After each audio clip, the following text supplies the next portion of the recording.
America needs to be an industrial power. I know you have concerns about the situation at the border, and I want to get there in just a sec. But one thing I wanted to make sure we have time to talk about was the legislation that did move through the House regarding the marijuana legalization at the federal level. And here, especially in Northwest Florida, where we have such a large veteran population, and some vets say, hey, medical marijuana is helping me, but I can't go in the VA and talk about it because it's federally criminalized. I've read up, and correct me if I'm wrong, I kind of feel like you're probably not going to move on recreational marijuana. Do you see a future where you could think about federally decriminalizing just medical marijuana? Look, if doctors are saying to people that this is a medicine or this is a product that we think will help certain people and they want to write prescriptions for it, I'm always open to figuring out how the FDA can approve the use of certain substances that doctors and medical experts have determined may have a chance to help.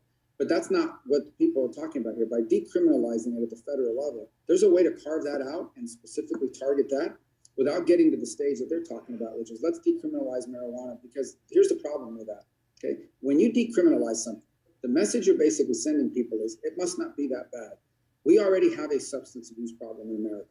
We already lose thousands of lives every year to alcohol and alcohol-related incidents and the like, and that's legal. Now you're going to add one additional substance to what's approved. Now suddenly you're an 18 or 17-year-old that's saying, well, I know marijuana, they tell me not to smoke it, but you know what? It can't be that bad because the federal government made it legal. And so all of a sudden now you're going to have a problem in this country because that becomes a gateway. We know that marijuana use is often the first thing that people use before they move on to something else. We've also seen, by the way, marijuana being purchased off the streets that's laced with fentanyl and other drugs and is killing people. So it's just a terrible idea. And I would just say this, at a time when we're facing inflation, we're facing record gas prices, we're facing a border that's being overrun and about to be overrun even worse, for the House of Representatives to decide, in the midst of all of this, we think the priority should be marijuana legalization. It just tells you how crazy these people are. Okay, let's get to the border then and the CDC's decision on Title 42.